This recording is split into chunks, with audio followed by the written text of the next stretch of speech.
Hello and welcome to Daddy Issues, the podcast where we look at father and son relationships in media and then compare them to our own twisted relationships with our parents. My name is Dominic Archer, and with me, as always, is the man, the hero, the legend, and the son, David Bryan. Hello, David. Hi, Dom. That was a lovely introduction. Thank you. Thank you. I had to make that up on the spot, so I just spoke from the heart. You know how it is when you just say something you know to be true. It's the best way. Or lie through your teeth. Either way, just as easy as each other. No, not in this case, because this is an incredibly serious topic that we are discussing. The relationship between a man and his son, or a boy and his father. It's one of the most integral relationships that we have in our lives. And it's also a very common storytelling motif in cinema because of those emotions that flow around it. So before we get started, I'm going to be really rude and nosy and be like, so, David, this is my therapist voice. So, David, how is your relationship with your father? I'm stroking my beard. I don't know if you can hear me. I don't have a beard at the moment, but if you can imagine that I do, I'm stroking it. Shall I stroke mine? Yeah, At please. least one of us then. Please. Yeah, okay, I'll stroke my beard. Oh, wow. You got me straight onto the couch, Dr. Archer. Yes. No, I've always had a good relationship with my father, although it's been trying at times. But not because it's always been a one filled with love. It's just I think my father and I are quite different from each other. I seem to have more in common with my mother. We're my mum's kind of retained a lot of her artistic bent, I suppose, and so she can relate to me and like my more creative outlets. Whereas my dad, who began very artistic, he wanted to be a painter. He took art at college, and then he kind of shelved that part of his life when he wanted to have a family. He wanted to get married to my mum. Ah, sweet, and be like a provider to his future family. So he left the art world behind and joined the police. She probably couldn't have been any further away from his true self. So I think that career in the police kind of ground a lot of his artistic nature out of him, to the point where now, yeah, it's kind of coming back a bit. Like he's semi-retired and he's done well through business, but he had to put a lot of that artistic stuff aside. Whereas I've kind of always embraced my frivolous nature. So we haven't always seen eye to eye on things, and there's often times when I've tried to explain my thought process or my emotional process regarding something, and it's just we just can't really mesh in the same way that me and my mum can. So as much as he's been very supportive and he's given me so much, he's been very generous, and he's been quite only recently kind of opened up about his inspirations and his drive in his life. Like he set up his own business about 15 years ago, with the express intent of filling a niche in the market, and then selling it later on in life so that he can provide for me and my brother. Which he put himself through heinous amounts of stress, and there was health issues involved because he was working so hard and doing so much. And it wasn't until towards the end of that time, like he's now, yeah, like I say, semi-retired, and he's sold his company so he can relax now and take some more time for himself. But it's only recently where he's revealed that his main drive for putting himself through all this strain was so that me and my brother could live comfortably, could live debt free, and the whole time that was what was driving him. So all of my begrudging sort of teenage angst that kind of stuck with me a little bit through my 20s, where I was like, oh, I don't want anyone to give anything to me. I don't want any handouts. I want to do everything for myself. And if I fail, then I'm failing on my own. Like, I don't want all these gifts that my parents wanted to give me, which was, I suppose, taking a lot for granted. I know a lot of people aren't as fortunate as that, but I think I was quite proud. And it wasn't until I put myself in my parents' shoes and my father's shoes and realized that the whole reason he's been straining himself throughout his life was for me and for my brother, and to give us the most comfortable life that he possibly can, which is not something that he had. He had, like I say, he had to give up his dreams to become a career a career in law enforcement, which he didn't really want to do, and it turns out I think it damaged him to some degree, psychologically. So I owe him a great deal, and there are so many things I've done in my life that I never could have done if it wasn't for him. For example, go to university. I was in no position to do it on my own, and I don't really have any drive to do it. But when I decided I wanted to do that degree in screenwriting, he fronted my first year of tuition for me. And if he hadn't, I probably never would have done it. And I never would have met you, Dominic, and we wouldn't be sat here today. Well, then I am as indebted to your father as you are, by the sounds of it. But that's very interesting that you say how good your relationship is, because this idea for the podcast was really yours. You were saying, oh, every time I see a movie with a father-son relationship, it just makes me cry every time. But what is it about those scenes, the father-son scenes, that makes you cry? Is it a scene where the father is mortally wounded, or is it one where the father is like, I'm proud of you, son? Or is it just anything in which there is that kind of that interaction that you seem to be really having now later on in life?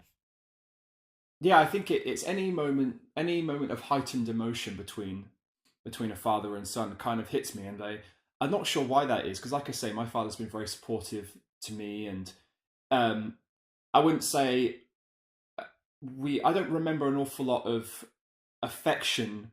Oh, not well. No, I don't remember a lot of overt affection. Like, we were never a big squeezy hugs, I love you, I love you, I love you kind of family, but it was a lot of affection and a lot of love, and we felt very supportive and cared for, and I've got no complaints about that. But I don't know. There's something about like a reconciliation between father and son, or where there's some kind of what am I trying to say? Some kind of sacrifice made by either father or son for the other's benefit. I don't know what it is. I think it could really be anything, and I think that's why I wanted to delve into this a bit more, because psychologically, I think there must be something I see in my own relationship with my father, that when I see something of, like I say, of a heightened emotion between fictional fathers and sons on screens, it affects me more than anything else. Besides, maybe not besides, but equally, things between brothers. Emotional moments between brothers often get me as well, and I know you and I both have younger brothers, so I wonder if that's related too. But I don't know.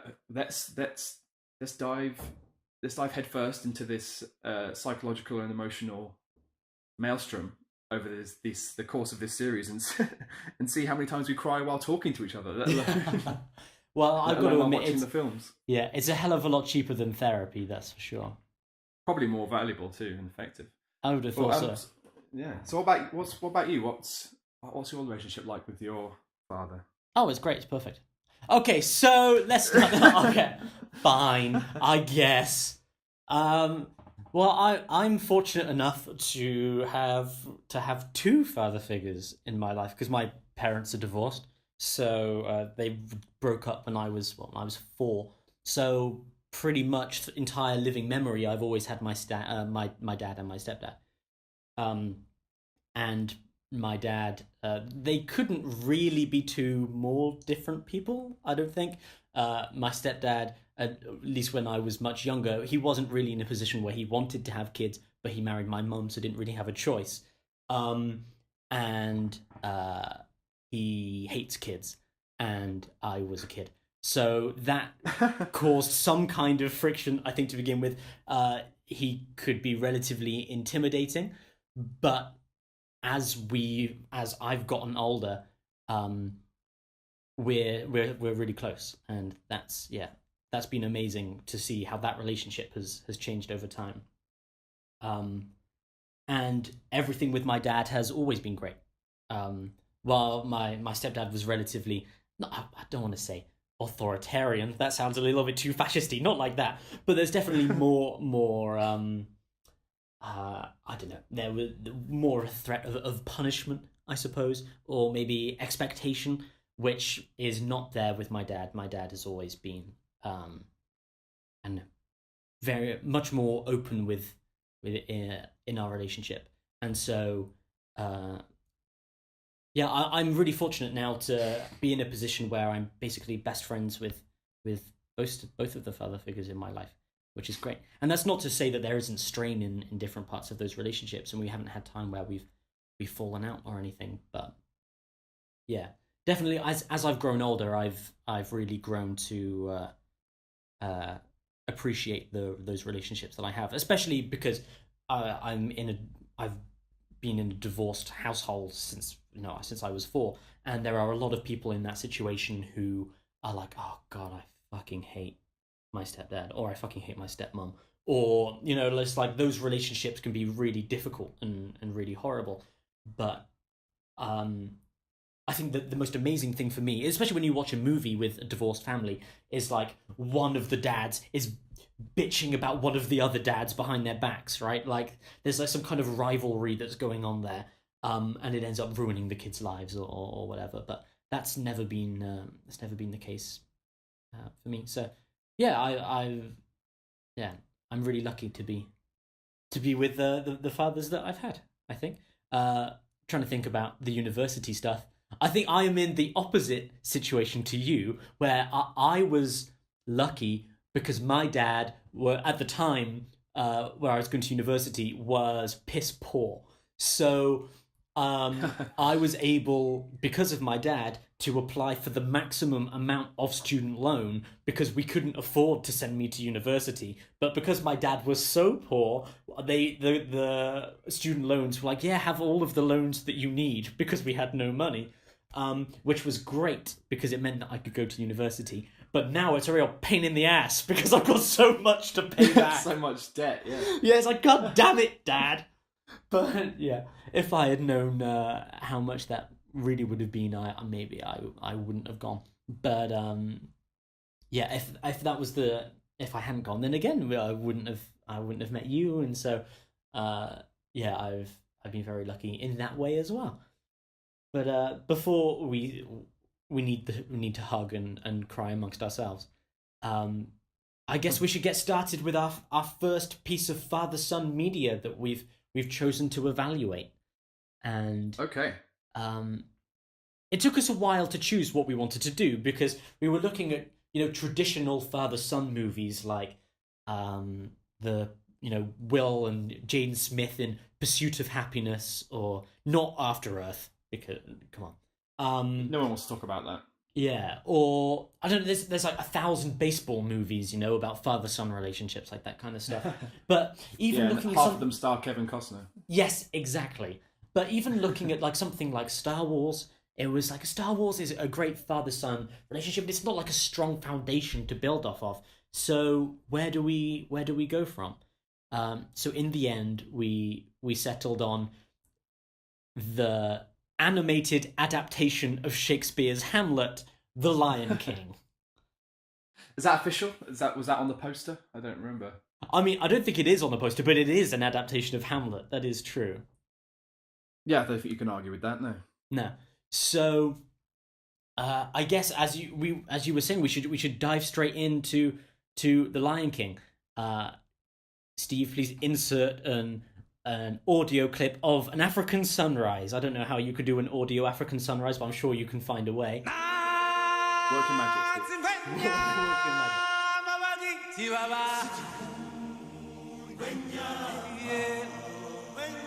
The Lion King. God, I was 3 when The Lion King came out. That makes me feel old, and also the movie feel old. Wow. Yeah, I can't. I think I've always known the year it came out, but it's been a part of my life since I started watching films. I was 7 when this film came out, so I may well have gone to the cinema to see it with my family. But I must have seen this film a couple dozen times in my lifetime, but not, funnily enough, in the last decade. Maybe I couldn't really remember the last time I sat down to watch it properly. It's like one of those I've seen so many times. Like, well, what's the point in watching it? But I'm glad I did, and I'm glad we chose it for this podcast because I saw things in it that I didn't think about before, and yeah, that's some of the things that I'd like to talk about today. Actually, so we've got the obvious father-son relationship between young Lion Prince Simba, voiced by whoever, I don't know what he's called when he's young. Do you know what his name? John. Of course I do. Come on, man. So, My initials are DB, as you're aware. yes. I've something of a I had something of a reputation at a previous job of mine of always being the person, like someone could come up to me in the middle of a work day and say, "Who voiced young Simba in The Lion King?" And I'd in a flash be like, "Jonathan Taylor Thomas, obviously. Why would you not know that?" So my nickname at that job became IMDb because Well, of my initials and because of the reference to the very famous resource on the Internet Movie Database. that is the nerdiest thing I have ever heard, and I have a master's degree in comics and graphic novels. Nerd! Thank you. You are a nerd. Capital N. With a capital N. Boom. So we have Proud. Jonathan Taylor Thomas and Matthew yes. Broderick as Simba, and then the daddy of all daddies, James Earl Jones as Mufasa. I mean, it doesn't get any better than James Earl Jones. Can you briefly describe the story of The Lion King for us, in case some idiot hasn't seen this film before? What if you mean somebody might not have seen The Lion King? I know, as ridiculous as it sounds. That is utterly ridiculous.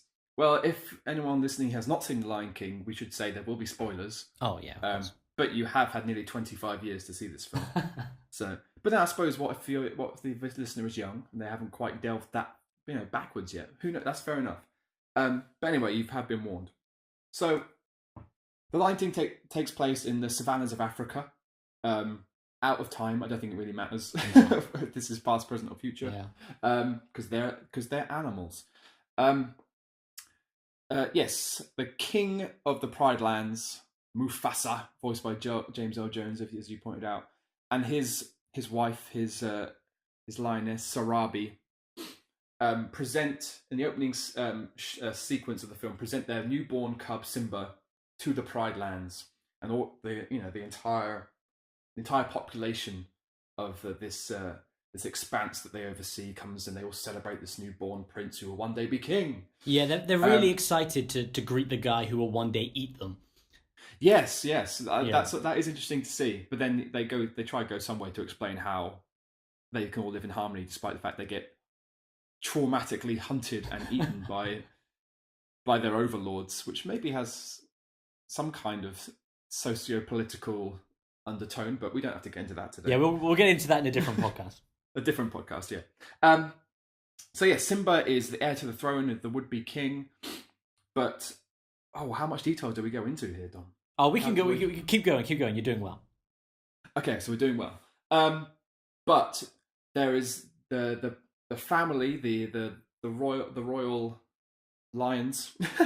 They aren't all harmonious. There is a darker element, a usurping force within this family, and that in the shape of Mufasa's younger brother Scar, which something I've noticed only this time watching the movie.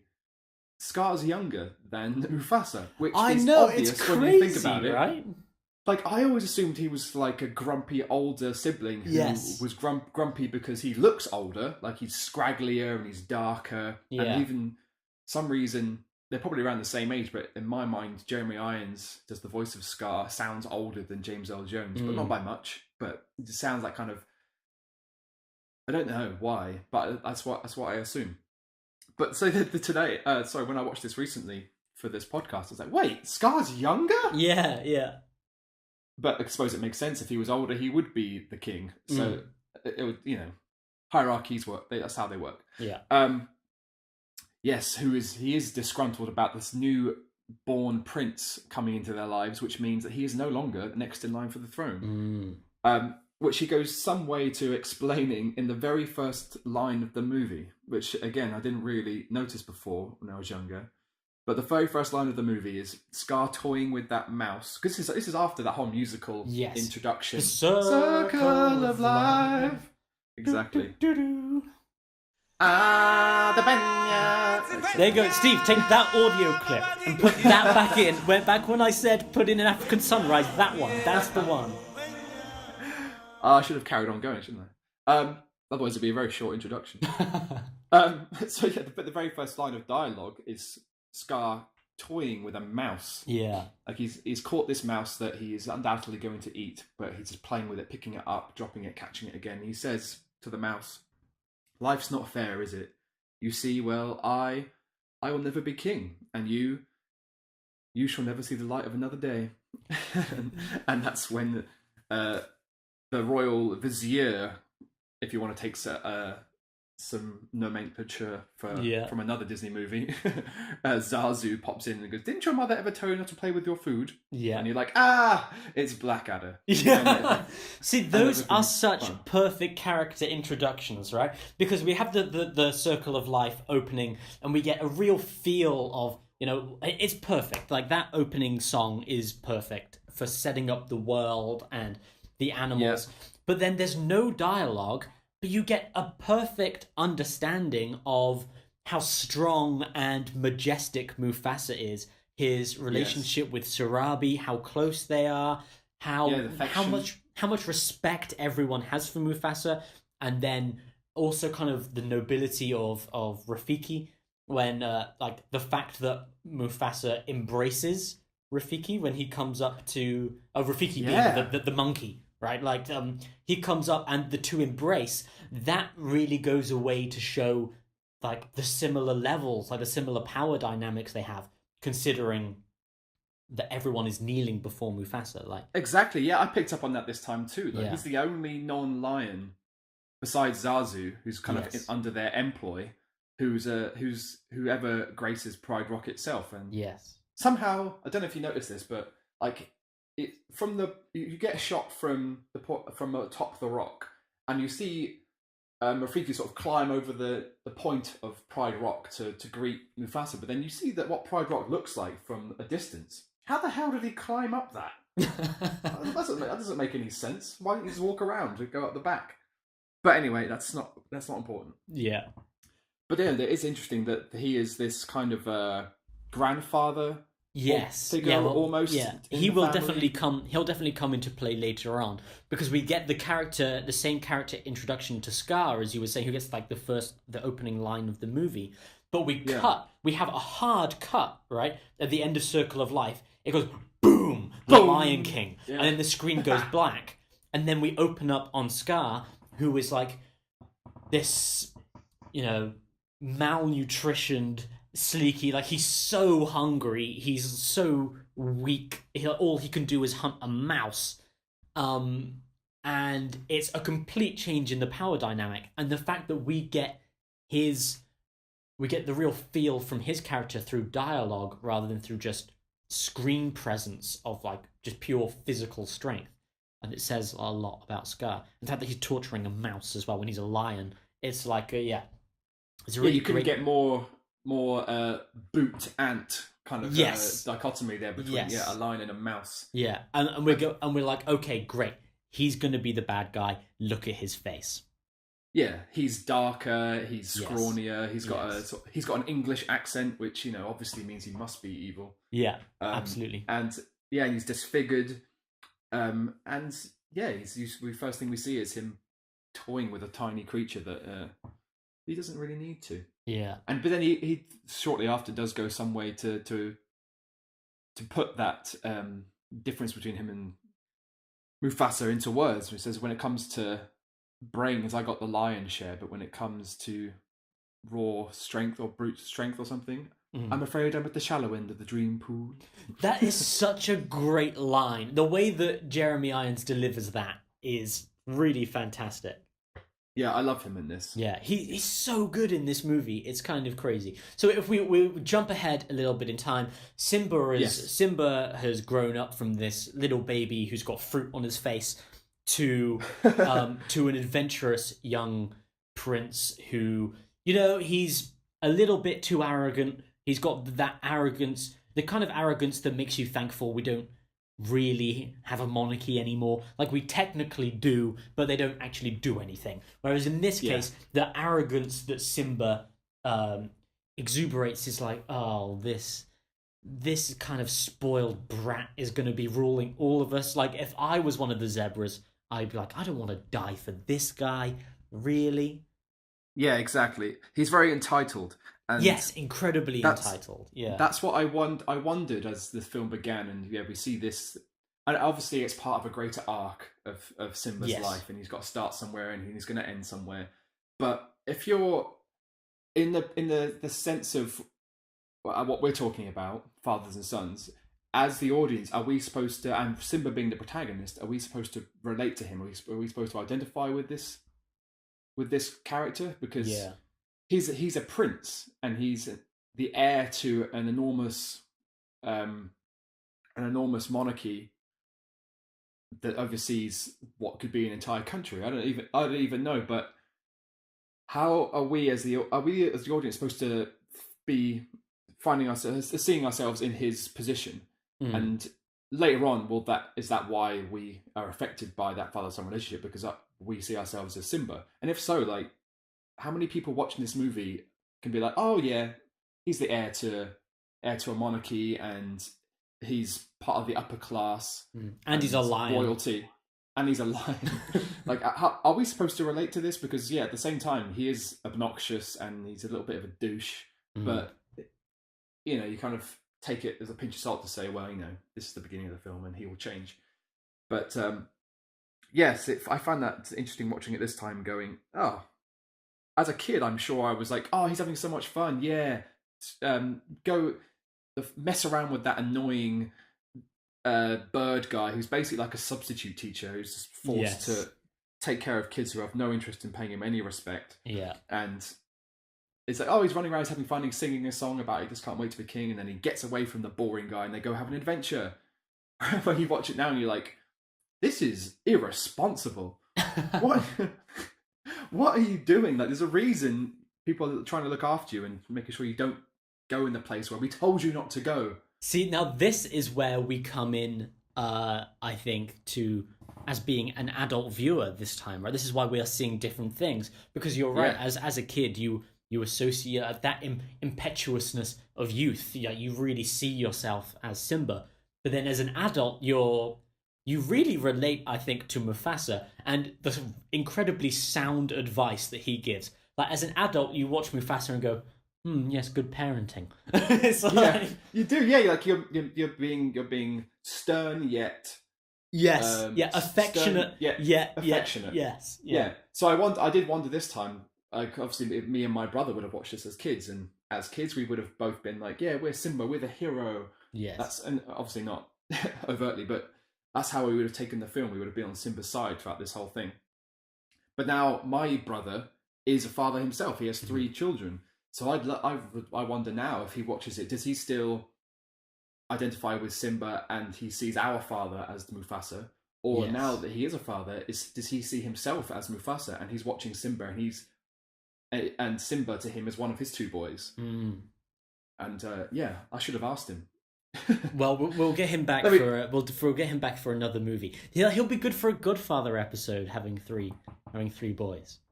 Oh yeah, no, he's got 2 boys and a girl now. Actually. Oh, okay. Oh well, that's fine. He's got time. You can have another one. Okay, so reconvene in a year. Yeah, exactly. So we've got Mufasa giving his advice to Simba. That he takes him around the whole of the kingdom. Is like, as far as they watch the sun rise, and he's like, everything that the sun reaches, everything that the light touches. Yeah. Yes, yeah. And we get a feel of the weight, the responsibility that as a father he is holding on his shoulders. But my favorite father-son moment in The Lion King is exactly after when Simba and Nala, his kind of girlfriend at this point, run away into the elephant graveyard, disobeying Zazu, Rowan Atkinson, and going in where the one place Mufasa told him not to go. And where does he go? Into the elephant graveyard, because of course he does. Oh, which he only knows is an elephant graveyard because that manipulative bastard Scar is like... Oh, yeah, he's so good. That's such a good scene as well, where he's like, oh, you wouldn't want to go to the elephant graveyard. Oops, like that. Only the bravest lions go there. Yeah, brave. Oh, that is again. He's such an idiot. But then, yeah, a child who had some grounding in reality and had some sense of the real world maybe wouldn't have been, like you said, wouldn't have been so impetuous. But because he's an entitled prince, Yes. who's had everything he's ever wanted given to him, Yes. and he's been made very aware that one day he is going to be in charge of everything, and nobody is going to be greater or more powerful than he is. Yeah, why wouldn't he run off and just disregard any sense of danger or Yeah, because he's always been safe. There is not a situation in the world where there has ever been a threat to him. So when he arrives in the elephant graveyard, it's like, oh, this is scary, this is creepy. But then when the three hyenas turn up, it's like, yeah, so what? Like, I'm the prince, what are you going to do? And suddenly there's a realization that the rules don't apply here. Yeah. Well, Zazu says, like, when I think Simba's like, what are you going to do? And Zazu's like, well, they can do whatever they want. This is their land. Yes, yeah. And then, that incredible moment. The hyenas have chased them down. They've got them pinned in the corner. Simba's doing his rah, rah, rah, rah, like trying to be a man, but he's not. And then he goes to do it again, and fucking Mufasa just echoes around the place. Yeah. I love that moment. Oh, it's so good. And then he jumps down and is like swiping these hyenas.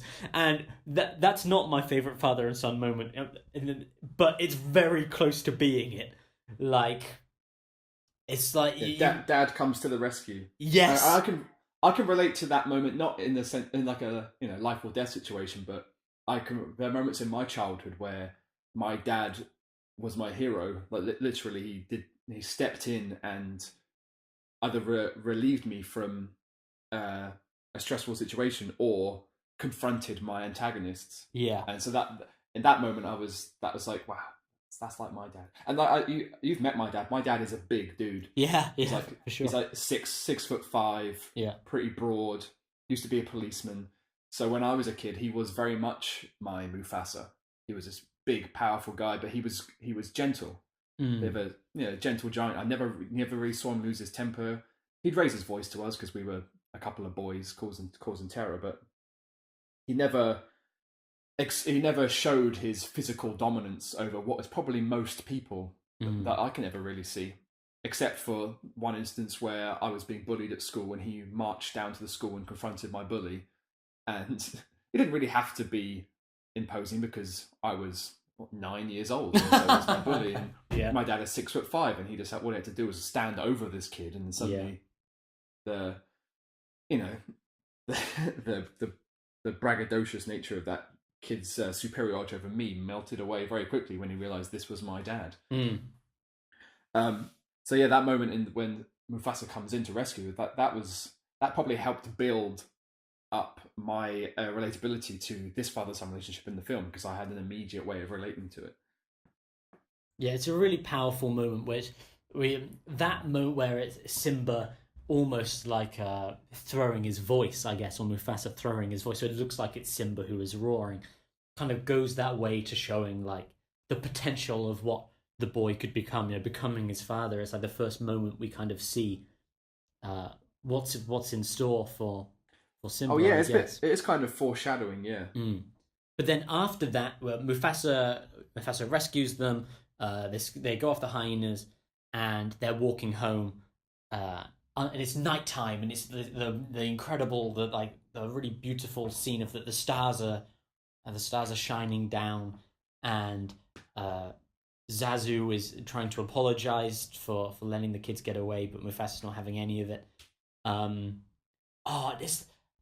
Mufasa turns around to the two lion cubs and just says, "Zazu, take Nala home," or something like that. And then then Simba like sinks down into the grass.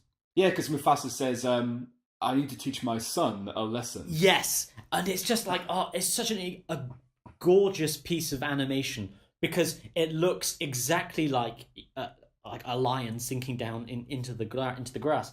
But all children know that feeling when your parents they're going to have a word with you now, and Yeah, and your stomach sinks, and yeah, you know, that oh, that no. dread of oh no, I do not want to be having this conversation is like Yeah, it's a perfect it's universal, visual surely. real. Yeah, it is a universal, but it's just such a perfect representation of that feeling where everything drains away from you. Yeah, Um, absolutely. And I think that's a really important part of the film in terms of building a a relationship between that father and son that you will grow to be very fond of, mm, and obviously will um, mourn when it's taken away. yes. Because what I noticed this time round was that was a moment where if Mufasa had thrown off the handle and yelled at Simba, told him how close he was to making a serious mistake, when it comes to the the later moment where that relationship is torn apart, you won't care as much because we've shown that Mufasa can be a bit of a jerk, maybe, or because Yes. you again at this point we relate to Simba. We are Simba, so we don't really want to be yelled at, and we're still on his side, kind of. So the fact that Mufasa handles it with a graceful affection, he's stern, he's teaching a lesson, but he's teaching Yes. him. He's not reprimanding him or punishing him. He's like, this is something we need to learn from, and I'm going to teach you something about life that you need to learn here. And it only helps build up the love that you can feel in that relationship. Yeah. And Do you know what makes that scene so perfect is it takes the terrified child and then teaches him a lesson about responsibility where as it's like Simba is visibly terrified, but then rather, as you're saying, rather than scolding him, he's like, look up at the stars, these are our ancestors, one day I will be one of the stars looking down upon you, and you have to be able to do this, like yeah, like you have to be better than you are right now because there is a huge responsibility, and at the moment you're not stepping up. And it's a really powerful lesson that is then exacerbated, I guess, when they start playing and they have that kind of play fight and that roll around in the grass. yeah. And it's that perfect father son bonding moment where the father has said, these are the rules, this is why you have to do better. Now, let's stop being so serious and just have fun. And Because I love you. Yeah. because I love you, exactly. And it's just it's so perfect because rather than feeling like they have become distant, it like after a punishment, it feels like they've become closer, and that's a really powerful, that's a really powerful scene, I think, which Yeah, I perfectly, agree. which perfectly sets us up for the twist that comes next. Dave, what happens after that? Oh gosh. Are we, This are is, we, jump, are we going straight to it? I think so. It's one of the comedic highlights of the movie. Comedic highlights of the movie. Oh yeah, absolutely. This is the scene that has me rolling on the floor with laughter. Are you talk? Wait, you just tell me what you're talking about. Oh, the stampede! The stampede! Yeah, absolutely, the stampede. It is. I thought maybe you were talking about the Scar song. Oh no, but the Scar song is awesome. My It's God, so great. Yeah, there are some really amazing parallels. Be prepared, right? Yeah, Yeah, where he's amassing this hyena force. There is some really incredible parallels visually between those hyenas and Nazi Germany. That song, it does like this really incredible. Scar is standing atop the rock, looking strong for the first time since we've seen him. yeah. He only looks strong when he's around the hyenas. When Yes, he's around other lions, he seems weak and outcast. But Yeah. he's found himself a position where he can be a king of sorts. Yeah, and there's this like dark green, poisonous light shining up. For some reason, Scar causes an earthquake. I never really got what was going on there. I think we just have to take it as metaphor. But when you've got these hyenas are marching in a goose step, like literally their legs are walking as like the footage shows of Nazi soldiers. Yeah.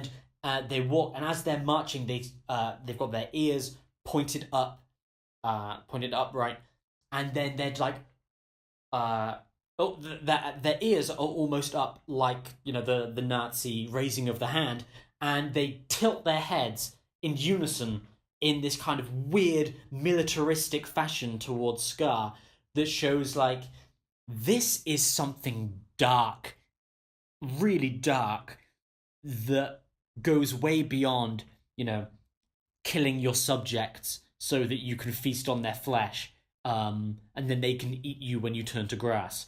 Like, it's evil. It's such an incredible character moment for Scar, which shows like before we thought that he was a bit cunning and he was a bit of a dick, and maybe he just wanted to kill Simba so he could be king, but he is willing to go really far, to becoming. Absolutely. But he's willing to like plan to very extreme lengths, but he does absolutely nothing himself. Yes. Right up until the moment on the cliff later on, which I'm sure we'll get to. But I noticed that this time was like he wants all these things to happen, but he doesn't do any of it himself. He doesn't start the stampede himself. He doesn't kill Simba himself. Everything he is important, he kind of gets them to do. Yeah. Which is very much like a dictator who sort of just sits there above a rock and goes, "Do my bidding," and you are the soldiers, you're the expendable ones. I don't want to put myself in harm's way, but you guys go off. Yeah. Go nuts.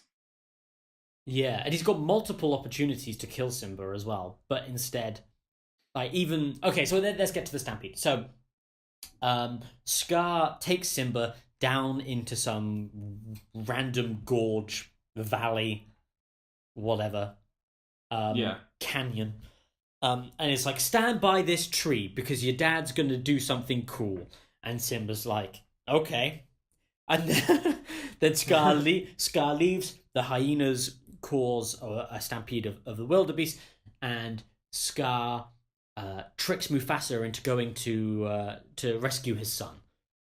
That's what's clever about it, though, because yes, if he just wanted to kill Simba, he could have just taken Simba into the gorge, set the stampede off, and Simba's probably going to die. Yes. But he wants to kill two birds with one stone, so he's like, well, if I get Mufasa down there too, good chance he's going to die as well, and I'll be nearby just to mop up anything if anything goes wrong. Yeah. So he's very clever, and that's something that, as in terms of a difference between him and Mufasa, I wanted to talk about how that like views of traditional masculinity and what this film's trying to say about it. So you have Mufasa, who is that traditional masculine figure. He's strong, he's big, he has a deep, like, imposing voice to match his imposing size. He's temperate, like he doesn't fly off the handle, but he's like, it reminded me of that line in one of the Avengers movies when someone's talking about the Hulk and the way they say he avoids the fight because he knows he's going to win. Yes, like that's what Mufasa reminds me of. It's like he doesn't need to fight because even if he does, he's going to win, but he'd rather find another way around it, which is something that I suppose that Scar has is similar to him, but he does it in a cowardly way. Like he doesn't want to get involved because, first of all, he might lose because he's not strong, but that's why he needs to be cunning. Like it's a Thor and Loki situation, isn't it? Oh, very much. Yes, exactly. I made the Avengers a link, but I didn't make that link. No, you're right. Yeah, absolutely. But then I wondered what the message is about Scar being not as strong as Mufasa and not as good looking as Mufasa and being kind of outcast. Is the message there like those people are always going to be dangerous, and if you're big and strong and handsome, you're the good guy, and if you're sort of darker and you look a bit weird but you're smarter, but you live in a world that's governed by physicality, is the only way you can get ahead, to be deceptive and manipulative and essentially murder people. I don't know. Yeah, it is a weird message that just seems to repeat across media consistently. As you're saying, it is that kind of what a man should be, and a man should be physical, and a man shouldn't be expressing his emotions. He should be neutral in almost all Stoic, situations. yeah. Yeah, and if he is going to express an emotion, then it should be anger, but not too much anger. Only when appropriate. Yeah, because if it flies off into uncontrolled rage, then it becomes unattractive, I suppose. Yes. Yeah. Yeah. So it is. It is weird. It's that that same thing they say about poison, and they say poison is a woman's weapon. Men don't use poison; it's a women's weapon because women don't. This is not something we say now, but this is like the Shakespearean Yeah, metaphor. Poison is a women's weapon because they can't physically compete, so they have to use other means such as poison, and that's where characters like Scar and Loki are put into this bracket, which is like effectively feminizing them. Right? When I say feminizing, I mean in like the yeah. derogatory term, where it's saying you are not able to compete on the same level of masculinity um, as the real men. You're not a real man. You have to get the hyenas to do your dirty work for you, kind of thing. And real men run on Normandy beaches, and real men face their problems head on. They don't. Employ like underhanded tactics. Yes, yeah. So yeah, and especially if we're comparing this to Hamlet, which it's adapted from, it's that it's still bringing that same kind of theme from 500 years ago, which is a bit odd. So the Scar gets the hyenas to cause this stampede. Simba is trapped. It looks like he's going to get trampled. At the last minute, Mufasa rescues his son. Mufasa tries to escape, and as Mufasa is climbing up, he sees Scar on the top, and he's like, "Brother, help me!" And he doesn't. No, I love that moment where Scar is just like very upright and proud and Yes. smug.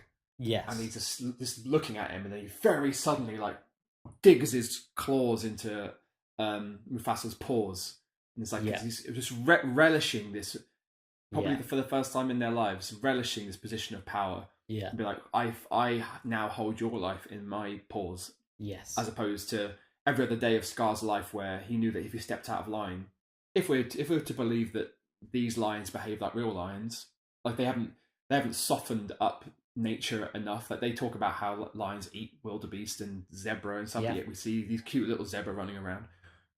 So if we're to believe that lion culture is being portrayed here, Scar knows that if he steps out of line, being lions, Mufasa would just kill him, or at least banish him, chase him out of the Pride Lands. So for the first time in their lives, he is in a position of power, and I bet it was infectious. I bet it was intoxicating. I bet it was like, I'm really going to enjoy this, and this is a sign of things to come, when it won't just be Mufasa I have in my claws, it will be the entire Pride Lands, and everyone will look up to me with those eyes going, please help me, my liege. And then the leaning in right into his ear, long live the king. Oh, it's brilliant. Really brilliant, because kind of, as you're saying, the only reason that Scar isn't already dead is because he's not a threat to Mufasa, and he's not a threat to Simba. Because if Scar was a threat to Mufasa or to Simba, then Mufasa would have killed him a long time ago. So the fact that he's even alive at all goes to show that Mufasa holds him in that kind of contempt, which might not be conscious. It might not be a conscious, like, I think less of you, but at least subconsciously, Scar is a lesser man, a lesser lion. That he will even allow him to still be alive shows that he's not considered, Yeah, and also it's another sign of attractive masculinity, where you don't have to be exuberant in your dominance over another man if it's not really a threat. It's not something you have to display, and it's a show of compassion. I know that you're not exactly the kind of element we want around here, but you are my brother, and maybe you're a bit annoying and you're a bit rude, but I'm not like, what would your mother think? is a line that Yeah. Scar uses later on Simba, but I kind of imagine Mufasa in like some untold backstory being like, oh, he's really annoying and he might turn out to be trouble one day, but I can't get rid of him because, you know, what would Mum say? Yeah. You're right. So we get that really awesome slow motion shot of Mufasa falling, Simba's eyes going as his dad goes down, and that's a great shot actually, where the camera pulls away from Simba. Like normally in a moment of heightened emotion in a film, like you'll pan close up to the character's face so you can really see the emotional fraughtness of his face. But that's interesting that they pull away. They do the opposite. You kind of almost as if you're looking at it from Mufasa's point of view, like it pulling away from his son. Yeah, and then his father's dead. Oh god, it's that amazing moment where Simba goes to Mufasa's body and is trying to wake him up. I wanted to ask you actually, like, what is, if this is a moment that gets to you, either maybe you well up or you cried once upon a time. That when I think, because this is not like a single moment. This is a scene almost, a sequence that lasts 5 minutes. Yeah. So where in this micro sequence does it hit you in the gut? Oh, that's the bit. That's the bit. It's just before Scar appears. I think it's where Simba's run up to him, and there's this kind of hope that his dad's still alive, right? And it's like, you know, he's like it's Dad. He's the strongest being literally in the world. You know, that feeling you have when you're a kid and your parents are gods, and it's like, my dad couldn't die. That's ridiculous. And so he's just like, Dad, come on, get up. And then he like climb under his paw, kind of thing, to... Well, he pushes on him a few times, like, come on, Dad, get up. And then, but then he does the first bit that gets to me is like, it's not, because there's a moment where you see Mufasa's body underneath a tree, a broken tree, which I wondered if there's some kind of metaphor there, but I couldn't quite figure out what it was. But yeah, so you see Mufasa's body, and then you have that. You're very much in. I think you're very much in Simba's position where you're like, maybe he'll be okay, but chances are he's not. Yeah. And you can kind of see that. That's not how they managed to animate an animal's face to make you understand his thought process and his emotional state, where he's kind of got that worried look on his face, but you know that he knows. Yes. That Mufasa's gone, so he's like pushing him, saying, "Wake up, get up," and it's a moment where after the first kind of attempt, he sort of trots around to Mufasa's face, and you start to see a tear come. And I'm like, oh crap, he knows that he's gone, but then he still tries, and then he goes, "Help! Yes, somebody!" Yeah, and then anybody. And then anybody kind of goes down because he knows it's hopeless. And it's like, oh, geez. And then he tucks himself under Mufasa's giant paw. That's the bit that gets me. Oh. It's heavy. Geez. That's heavy. It is heavy. Then Scar turns up and does his whole evil, like, oh, no one's going to accept you after what you've done. You're a real bastard. Yeah, I like that. There's another moment where Scar just tells Simba what he already knows, but the way he says it is like, the king is dead. Yeah. And then Simba looks up at him like, oh, yeah, I guess you're right. It's like, oh, Jesus. And if it wasn't for you, he'd still be alive. So, oh, Jesus, lay off him, man. and then... God damn it, Scar, didn't you see what just happened? Yeah, haven't you done enough? And then he's like, oh, what would your mother think? Oh, that is harsh. Yeah. It's like watching it's like watching the George Foreman Muhammad Ali fight, where you're watching it and it's just pounding and pounding him and pounding him, and you're like, I can't watch. I can't. Yeah, it's like that thing in The Simpsons, like, stop, he's already dead. Because that's like Scar's thing. Is like, he wants to completely destroy Simba's I don't know, his life from his perspective. It's like he needs to convince Simba that there's nothing for him to go back to. He has fucked up big time and no one's ever going to forgive him. No, but you know what's really incredible about that is that for Scar, he convinces Simba, and Simba runs away, and then the hyenas come down, and Scar says, kill him. Yeah, like why like fuck with his head? And Exactly. That is such a perfect him. character moment for Scar, where if Scar had just had the hyenas come down to the body by Mufasa, the hyenas could have just killed the lion there, and it would have been fine. But instead, he tortures him. He breaks this boy, forces him just to like run the mouse. away, and just then, like the mouse at the beginning. Yeah. I've only just made that link. Yeah.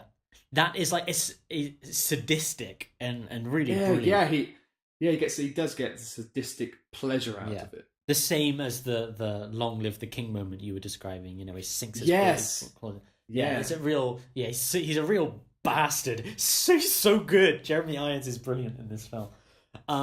Okay, so I wonder why. Like, so does he? Like, so we think we agree he has some sadistic pleasure in just for sure torturing Simba. Yeah. And then he sends the hyenas anyway, which is savage. Yeah. And then, but then he knows, like, he's an intelligent chap. Like, he knows the hyenas probably fuck up more than they get right. Well, the hyenas, like, don't they say, "Oh, we'll tell Scar that he's dead," right? So they're like, Scar, and if he ever comes back, then we'll kill him. Yeah. Right. Yeah. Yeah. So did you think that maybe Scar was just not hedging his bets and was just laying down a backup plan? It's like, well, I'm not going to chase after Simba and kill him because why should I? I'm the king. I'm higher and above all that. I'll send the grunts to do it. Yeah. But exactly. If they fuck up, I want to break his spirit. I want to break his psyche to the point where he will still never be a threat, even if he doesn't die. But then he's so surprised later when Simba comes back, he must assume that hyenas were going to be successful. Yeah. Which is weird because they already failed the first time in the elephant graveyard. Yeah, I think he's so arrogant though, isn't he? Like in. Oh yeah. That like he's blinded by his own arrogance, which is really what comes back to get him later on. Yeah. So then Simba goes away, and we have Timon, Pumbaa, Hakuna Matata, all that stuff, which is all brilliant. It's all hilarious. It's fantastic. It's all fun. Yeah. It's colourful, but it doesn't have anything to do with his dad. So Hakuna Matata. Fast forward to Matthew Broderick Simba. Yes, Matthew Broderick Simba. Yeah. I like that the little showing time pass where like they're walking along the log and he gets a little bit older each time. And there's that cool like teenage phase where he's got a mohawk and you're like, oh, I wonder what he was like then. Yeah. Then he's like like a young man all of a sudden. Yeah. It's a really nice montage it shows his progression, and it because it's the three of them were walking together. Although Timon, Pumbaa, and Simba don't share that much screen time, that song and that montage does enough to build the bond between these three characters. So that we've only seen them on screen together for like 5 minutes, and they've gone from strangers to best friends. And really, that relationship has been built up on a log in about 15 seconds. And it works. It really works. It definitely does, Yeah. Yeah, so the next real like father moment I think comes when they're Matthew Broderick Simba. Yes. It's at the end of that whole montage and they're kind of lying on the grass looking at the stars and having a conversation about what the stars are. Yeah. Yeah, I like that moment because there's this great thing about Timon and Pumbaa where Pumbaa is portrayed as an idiot. Yes. But yet he keeps getting things right, and Timon being brash and thinking he has the answers to everything is usually wrong about stuff. So I love that moment where he's like, what are those glowing dots up there? And Timon's like, they're fireflies. Fireflies stuck up in that big bluish black thing. Oh no, because Pumbaa says, what do you think they are? And Timon says, I don't think, I know. Yes. He's so... Yeah. Yeah, but it comes from a real like insecure place of arrogance. Yes. You know what I mean? Like someone who he's like Jay from The Inbetweeners. Like he's the most insecure of them all, but that's why he has to pretend like he's the least. You know? Yeah. And it's Pumbaa who says, "I always thought there were balls of gas burning billions of miles away." Yeah. Pumbaa, with you, everything's about gas.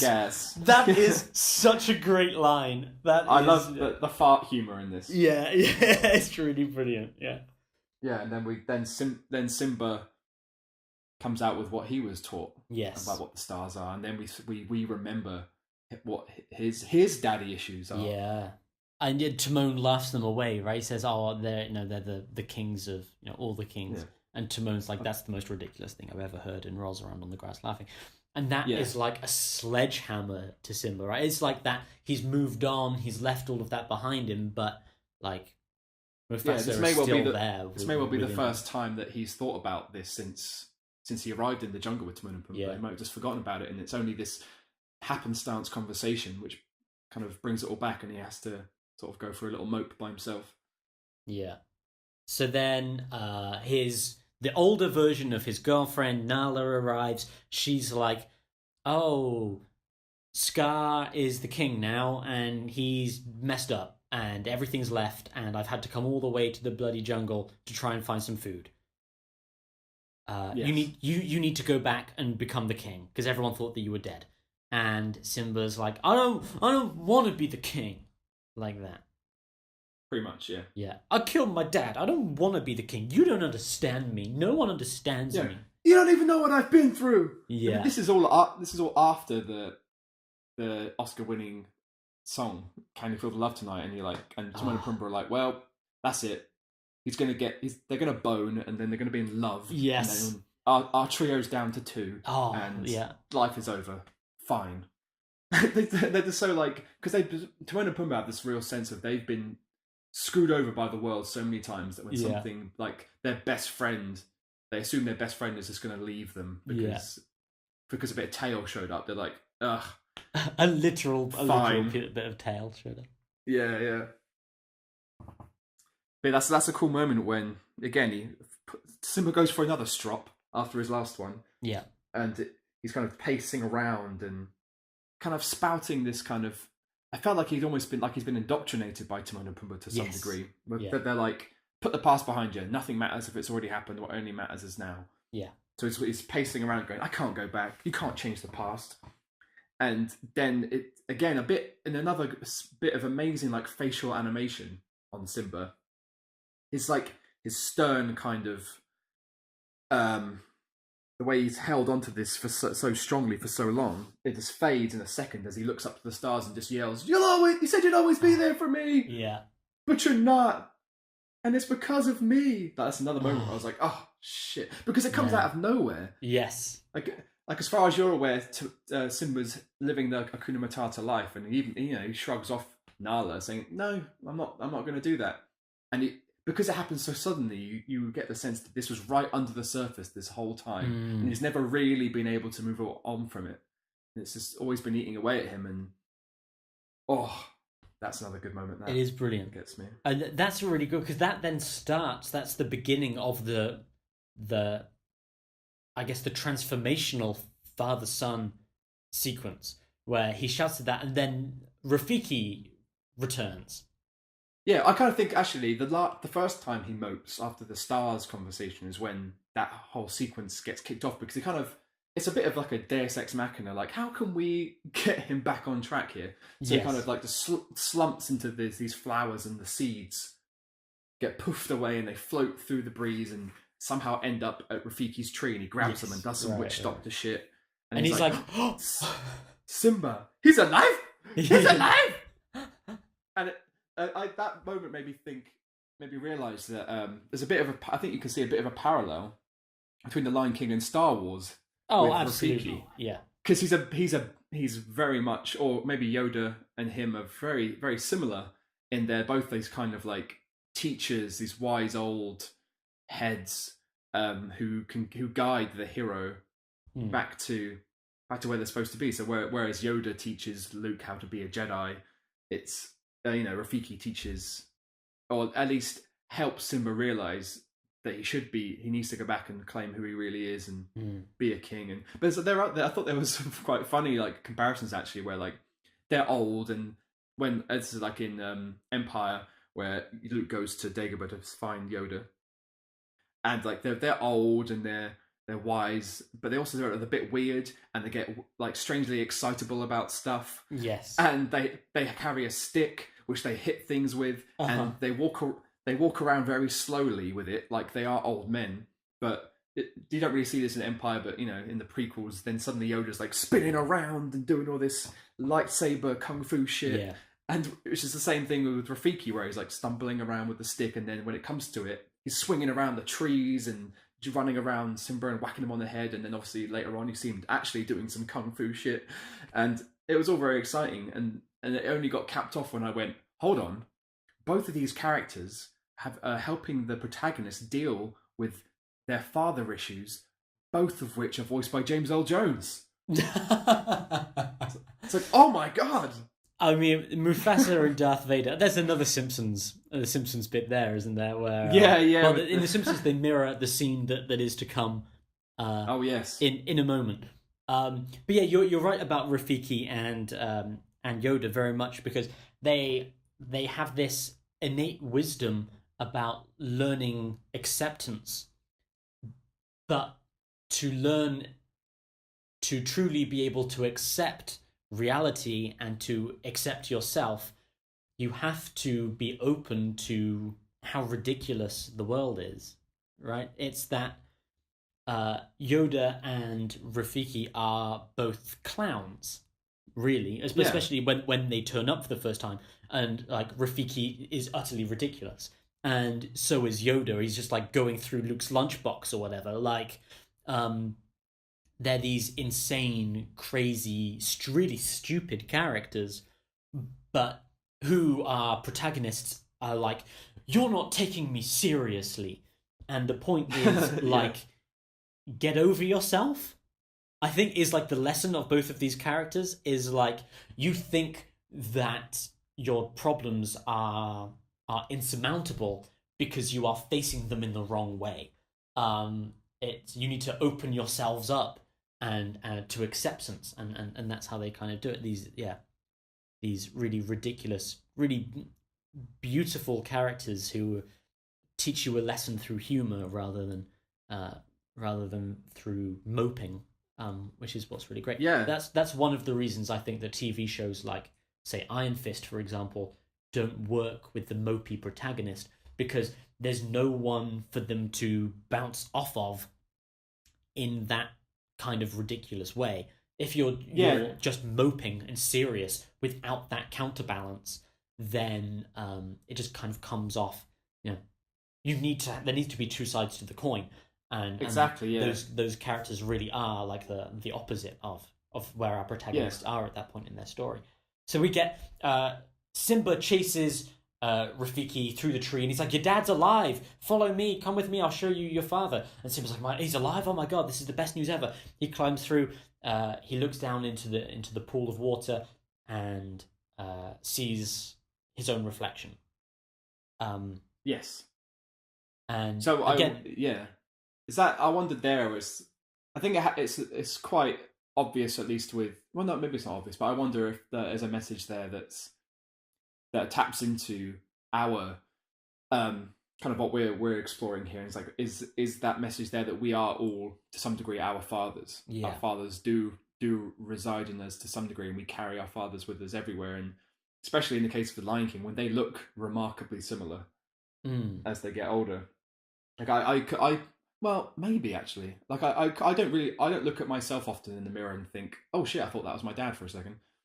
Like, we don't look all that similar, but there are elements of him in me, not just biologically, but in different degrees too. And I just wonder if that is something that can be applied to everyone, and what makes a universal father-son story work, and which the Lion King maybe seems to do. It'd be interesting to talk to, to get other people's opinions about whether they feel it that way too.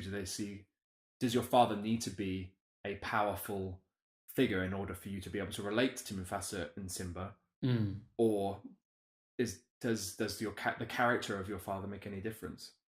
Because I mean, it definitely was the case for me. I very much saw my dad as, like you said before. It came quite late in life when I realised that my dad was just a bloke. Yes, and I was looking at him as this godlike or king-like figure for a lot of my life, and going into my adult life too. And it wasn't until I started to see his foibles and his other dimensions that I was like, oh no, actually, he's just a guy who struggles like I do, and he isn't a superhero. Yeah, there's a really great idiom, which I think I heard from the hip hop artist Jadena, which is you're not your own man until your father dies, which Ooh. I've thought about a lot since then, because I thought that was so interesting, because as a man you are always holding yourself to the image of your father, to the expectations of your father. Oh, And yeah, it's, definitely. yeah, it's not until your father dies that you then are doing things for your own expectations. Which is really interesting when you then pass that on, down the generations. And often now these days, we have grandfathers and great grandfathers, so you reach a point where like who no one is their own man until they are like 60 or 70 years old, and then that is when you start living your life not to impress, to reach your father's expectations, but to do things for yourself. I think that's really interesting, because I get told all the time that I look like my dad, all the time. I showed a picture of my dad to a girl that I'm seeing, and she went, "Oh, I thought that was you." Oh, wow. And this was a picture of me just after of me and my dad when I was just born, and my dad. And so my dad was my age, was 27, and she's like, "Oh, I thought that was you." I said, "Well, that is me. I'm the baby." She went, "No, no, no, the one holding you. I thought that's you." I went, "No, no, it's not. No." Wow. And when I was back in the UK with my dad over the summer, and his neighbor came out. I hadn't seen his neighbor since I was like 15 or something, and she went, "Oh, you two look so similar." I was like, "Oh, god damn it!" I'm like, it really bugs me, but I don't know why, because I love my dad and I think my dad is the best. But then what's also really interesting is a while ago I went with my stepdad to my mum's school. My mum's the head teacher of her school, and me and my stepdad went to something that was happening at the school, and we were sat together. And afterwards, one of the teachers said to my mum, "God, Dom and Rich are so similar. They sit there, they sit in the same way, their body language is the same, they nod to music and tap their feet in the same way." And I was like, how am I both of these men? Right? How do I look like my father, have the body language of my stepfather, and like the interests and personalities of both of them? That's a really interesting, like, nature and nurture kind of question. Because things like body language and stuff, you pick up from the people that you spend the most time with. So you grew up in a household with your stepfather. Yeah. So those are the kind of things you subconsciously probably copied. Yeah. Whereas obviously you can't control who you look like, and you look like the the sperm that escaped your dad. And yeah, for sure. But it's really interesting. And maybe it's a thing of, it depends who I'm with, right? If I'm with my dad, maybe my body language changes to mirror that of my dad, and that's why people say that we look similar, because when I'm with my dad, my body language becomes more like my dad, and then when I'm with my stepdad, my body language changes to be more like him. In which case, I am trapped in this "you become your own man the day your father dies" situations. Because firstly, I never wanted to be a teacher. My parents said, "Oh, you should be a teacher," and I point blank refused. Now I've been a teacher for 5 years and I can't fucking get out of it. And then there's the creative side of me. My dad is a professional musician. That's his job. And I have spent all my life, well, since I turned 18, trying to become a writer, trying to do this. I'm in China now to save the money to fund creating comics, because I need to do this artistic creative thing that comes from my dad. Like, I can't do the regular teaching job because that's not who I am.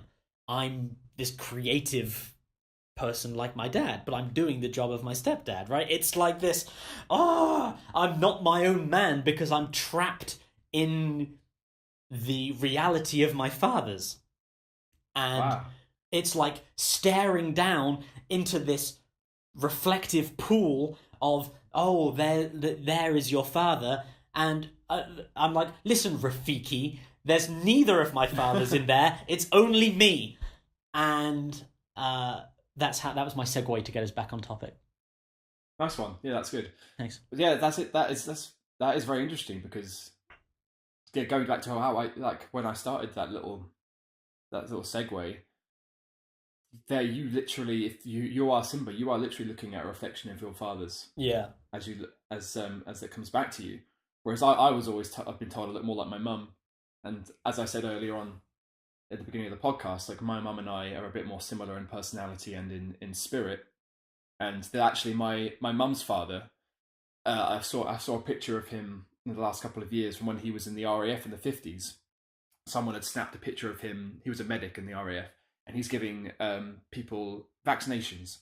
And someone took a picture of him. And I don't know if I ever showed this to you, but that photo looks like I have teleported back. I've gone back in time to the 1950s to work as a medic in the RAF. Like, that is me. It's really freaky. But, so, whereas I don't really have anything physical that I can share with my dad, apart from the fact we both have long hair. Yeah. And, I don't know. We're kind of a tall family, so whereas other people look at me, my dad, and go, "Oh, you're tall, aren't you?" It's like, well, he's 6'5" and I'm 6'1", so actually I feel short. Yeah, I feel short. Right.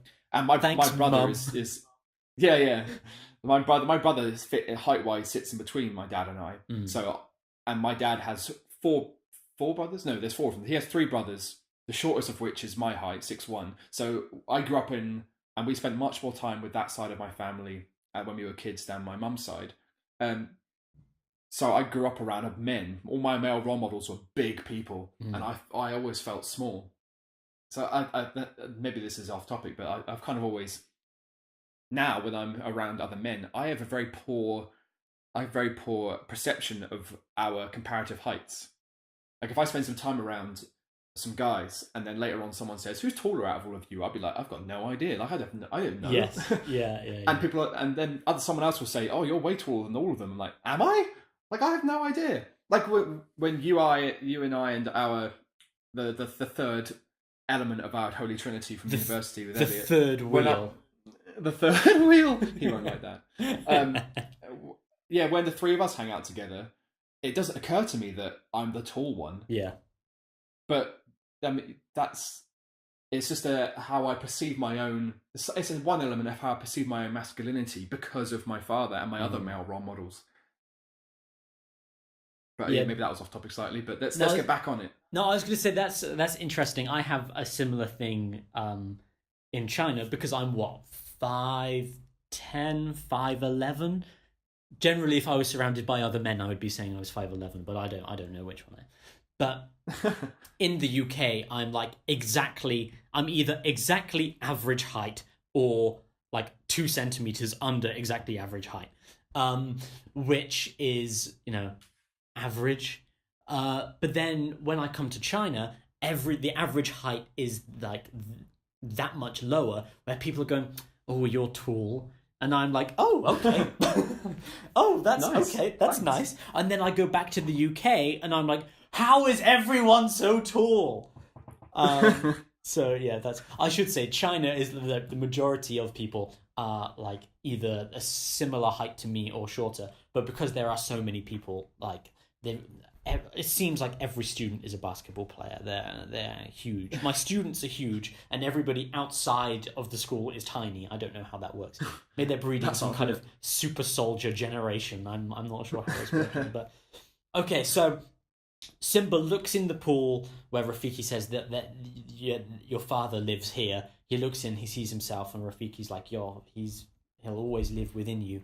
And Simba's like, "Bitch, I didn't come here for your bullshit." He leaves, and then this is when we get the Simpsons parodied moment of the weather, the weird freak storm where all the clouds come together and form a giant lion's head. It's the full body, isn't it? He sort of walks out. Oh, so he does. It's the Simpsons. The Simpsons. It is the Simpsons one that is just the head. Yeah. Yeah. And then we should all the say James Earl Joneses, right? Yeah. For anyone who hasn't seen that Simpsons reference, I don't know who's looking up at the sky, but then It's Lisa. Oh 'Cause no, bleeding. it's Lisa. Yeah, Bleeding Gums 'Cause, Murphy James has Earl just Jones, died. Yeah. yeah. James Earl Jones voiced Bleeding Gums Murphy, Yeah. the jazz player, and Yeah. he's just died, and she does a bit of soul searching and sees his head in the sky, a la The Lion King, and Bleeding Gums shows up and they speak, but then Mufasa's head pops up and goes, Yeah. Simba. And then Darth Vader's head shows up and goes, Yeah. I'm your father. And then James Earl Jones himself, Yes. his head pops up and goes, this is CNN. And it's just all the James Earl Jones catchphrases all at once. It was, brilliant. Yeah, that is fantastic. Yeah, and that's really our last father and son moment, I think, is because it is this Simba becoming his own man and acceptance of his destiny. Yeah, and of what he remembering, needs to do. like Mufasa says, remember who you are. Mm. So he does. And so he does, and he goes back and he beats Scar and he becomes the Lion King, and it's great. Yes, that's the thing. Like in terms of a relationship, an active relationship between father and son, that's where it ends. But then from then on, Simba and Mufasa almost become one and the same. Like he accepts the part of him that is Mufasa, and takes his rightful place as the Lion King. So the end of the film really is the completion of that opening metaphor, the circle of life moment. Not only is the Pride Lands restored after Scar has burned the whole place down, but we get that mirror moment to Mufasa raising his son up into the Pride Lands and everybody bowing down. We see that Simba has become the Lion King. Him and Nala have got it on, and now there's a baby lion there. Rafiki is back again. That cheeky monkey. I'm sure he's actually an ape. I apologize. No, he's got a long tail, so he's a monkey. Does he? Oh, he's a monkey. He's a monkey. I take the apology back. And that really is that, the film has come full circle. The story has come full circle. Simba has gone. He's accepted himself. He's become the man that his father knew he could be. He's become the king he was destined to be.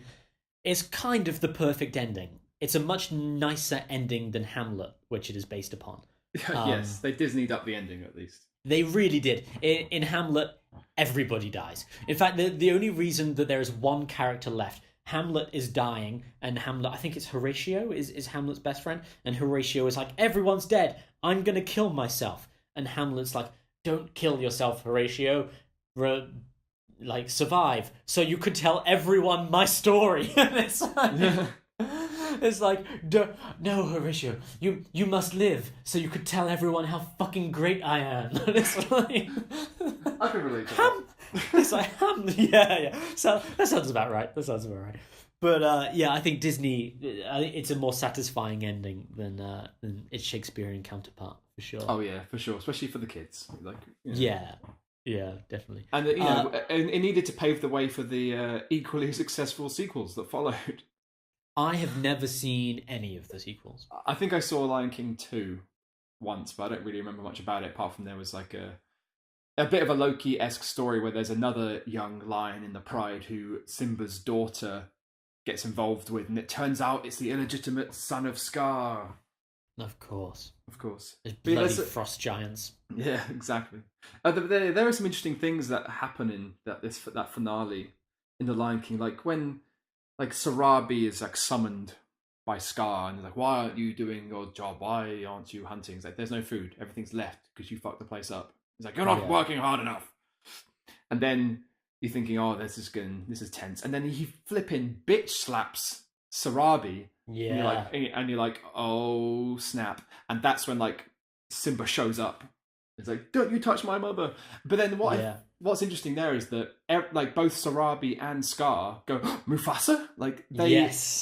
They believe that it's more likely to be Mufasa than it is to be that the Simba's come back, or rather, they're not. I'm sure they're not calculating the likelihood, but rather, I was thinking it's kind of like since the Scar's been in charge, they've all been longing for the days when Mufasa was king and everything was great and everything was green and there was water and there was, the circle of life was functioning.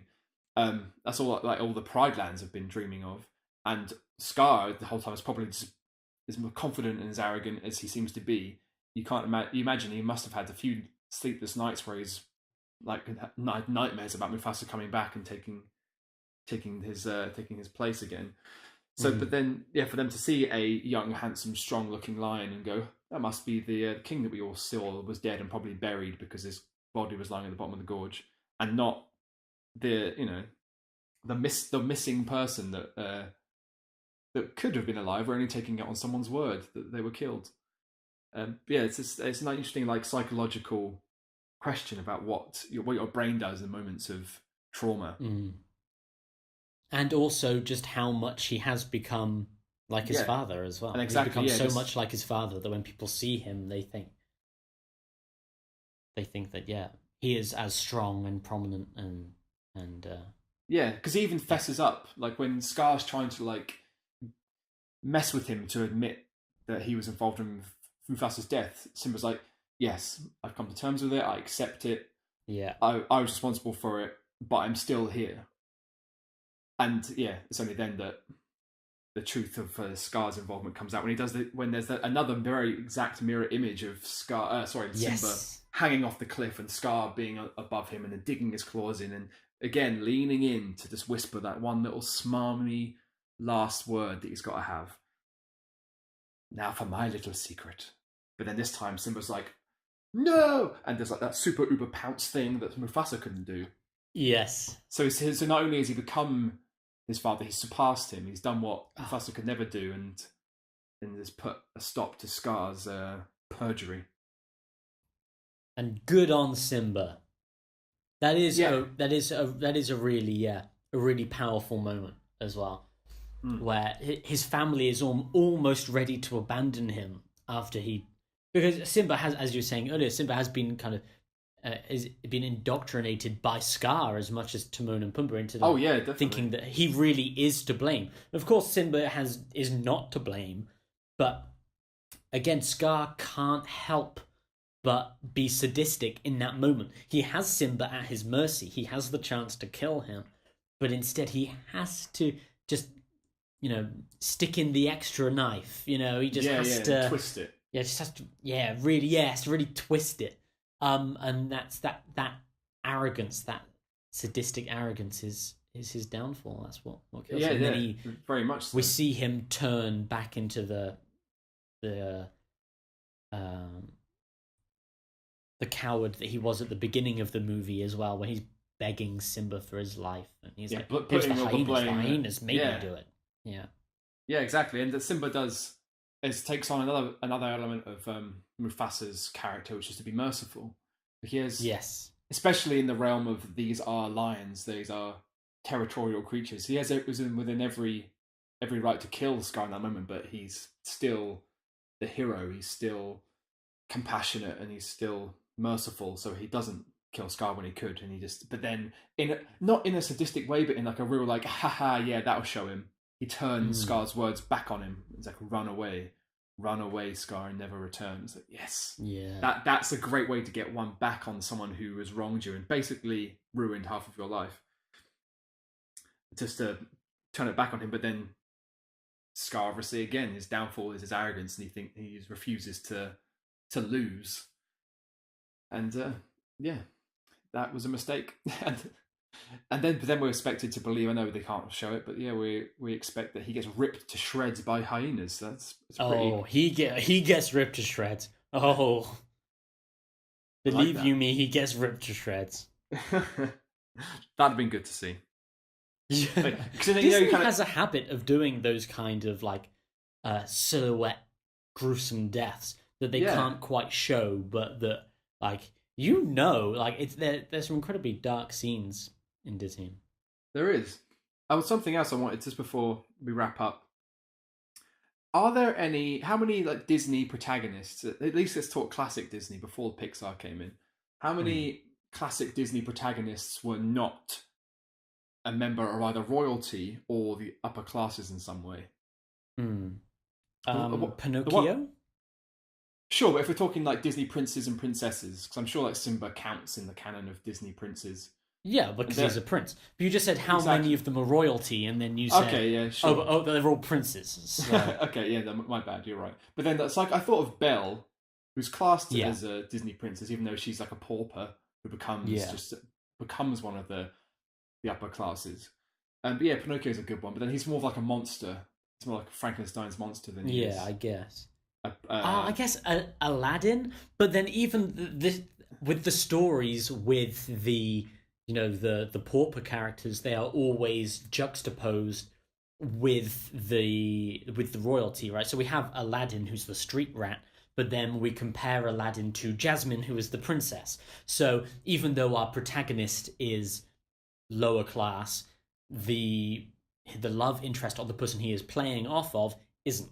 So I yeah, think in like there's always that opposite dynamic, like literally Beauty and the Beast. But that's not the only dynamic, as you were saying. Is she is a pauper and he is, yeah, he's a beast. But have you seen his castle? Like, exactly. Yeah, yeah. There's they always portray that side of the equation to be attractive. Like Aladdin yeah, wants to live in a castle, and Belle chooses to live in the castle at the end, and the Little Mermaid wants to be with the prince and live in his castle. And is this? I just noticed a strange flavor it to those it's Disney movies class where warfare, it's Dave. yeah It's class warfare. That's what it is. well it's class lust. It's like Yes. we all want to be higher than what we are. Really, that's what's Yeah. attractive to. But I suppose that's probably why those kinds of films aren't really being made anymore. Like even the most recent one that's kind of even though it's like that sort of 3D Pixar animation, the only one I could think of that doesn't really play that way, even though it kind of has the same dynamics as Tangled, where like Yeah. Yes. Yeah. she is kind of an upper classy kind of person, but she's just like trapped. She's a damsel in distress, Hmm. and he again is kind of like a street rat, streetwise cool guy. But I don't remember how that ends. If they get to live in some castle at the end, I can't remember. But yeah, it's interesting that Disney took those very classic because they're very old fashioned stories, like a damsel in distress and a plucky hero, and the happy ever after has to be some sort of financial and social stability because they're above all the other subjects. It's odd, but probably Mm. off topic But slightly. that's where we will. Yeah, we'll end with this. But that is where all of these. You've got these cliches like the Wreck It Ralph thing, where all of the princesses are sat together and all the princesses are like, do you ever just sit around and wait for some strong man to rescue you? Like that. Um, and these cliches, like as you were saying, it's all based around that. Again, that same kind of masculinity we're talking about. Yeah, it's terrible that these female characters are having to be rescued by strong men, but the fact is, like, all these characters are the Mufasas, right? All these characters are the strong princes. They're never. I think Tangled is a great example because is it Flynn? Is his name Flynn?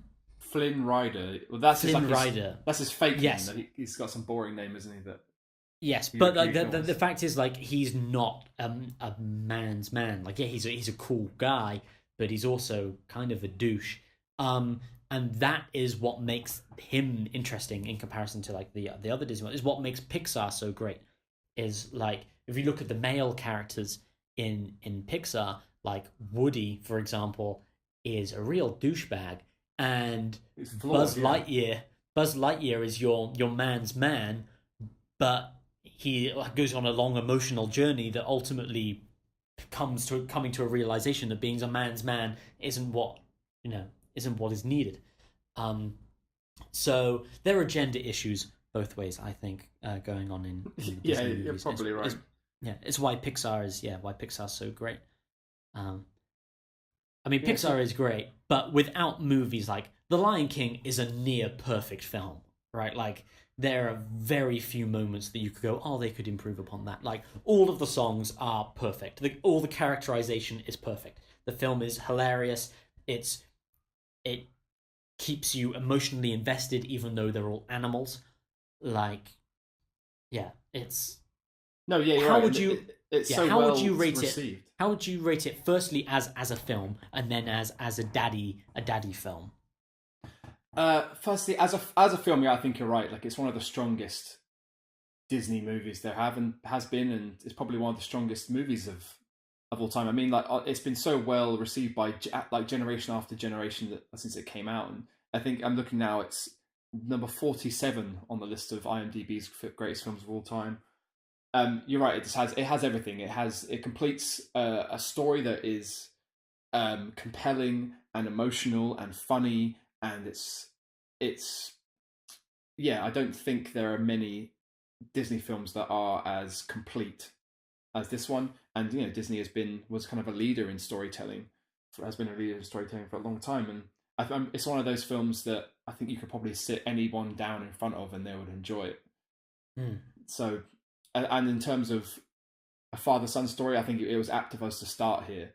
Yeah. Because not only does it have a very strong emotional thread of father-son relationships, it's also one that we saw as children, and the protagonist, at least in the first act, is a child, and that is when we, attach ourselves onto that character and and are with him as he goes through his journey. So, yeah, I think we couldn't have started in any better place, really. Yeah, and it was great to watch. It was great to watch it again, like as an adult, as we said, and to analyze it in a new set of eyes after as me being a sum of all my experiences since this film came out. It was a very interesting juxtaposition, really, and in terms of like looking at it from like who I like as a kid, I'm sure I related to Simba. He was me in that story. But now when I look at it and think about my own family dynamic, I'm not a little boy anymore, but neither am I a father. But my brother is a father with children. So the closest I can relate to my role in my family unit, if it's a mirror of the Lion King, is my brother is Mufasa and Simba is my nephew Harvey, which means that I'm Scar, which means you are Scar. Of course you are. Of course I am. And this is funny that because a couple of years ago, I just saw, I think it was just like a meme based off of the Lion King, where it says it's like a picture of Scar, and it's a quote from the movie that says, "Forgive me for not leaping for joy, bad back, you know." And I was like, oh, that I relate to that on so many levels, and it made me realize that sometimes I relate more to the villain in a classical good versus evil story, like Disney films tend to be, than I do the heroes, because the heroes are usually kind of, this is a bit of a tangent off to Harry Potter, but the heroes are often Gryffindor types who are very like courageous and kind of obnoxious in a way and kind of irritate me, whereas I relate more to that kind of honesty in a character that you don't often get from a hero. You get that from a villainous type. And besides that, I've got long black hair, and so physically the person I look at on screen when watching The Lion King who looks most like me is him, is Scar. Well, let me tell you that when I see your brother hanging off a cliff and you offering to help him up, I will not be trusting you in that situation. No, I wouldn't. I'd probably call the authorities. The emergency services are a better line to go than me. Although well, my brother you would say that, Scar. My brother doesn't. Yeah, of course I would. But my brother doesn't sit atop a throne. You know, he's no more financially stable than I am, or anything. Or what he has that I don't is his own family, which, as much as it is beautiful and I love it, and they seem very happy and they're just an adorable little unit of people, I don't desire that. I don't crave that myself. So the only thing I can really do is, like, in terms of what I may covet, my dad has the money. So if oh no, I was about to say, if I'm going to kill anyone in my family, it's my dad, but that probably doesn't sound right. Okay, so that is the end of our discussion on The Lion King. It was an emotional journey for us, Dave. I'm glad that we made it together. So am I. Speaking of the family unit and the death that often comes with it, next week we're going to talk about the ultimate father-son tragedy in media, and that is the one that happens again and again And again, perhaps the father-son relationship that has seen the most tragedy over the years, and that is Bruce and Thomas Wayne of Batman fame. No father has died more times than Thomas Wayne, I think. So you're probably right there. Yeah. Yeah. So the next episode of Daddy Issues, we will be diving into all of the different incarnations of Thomas Wayne through cinema, through television, maybe a couple of the comic books, and seeing which ones really hit us emotionally and which ones can go the way of Batman and Robin and be lost to time forever. If only. So, if only. So thank you for listening to Daddy Issues. Leave us a like. Leave us a subscribe. Is that what you do? Leave a comment to say, I somehow listened this far. And we will see you next time. See you later, Daddy-o. Bye-bye.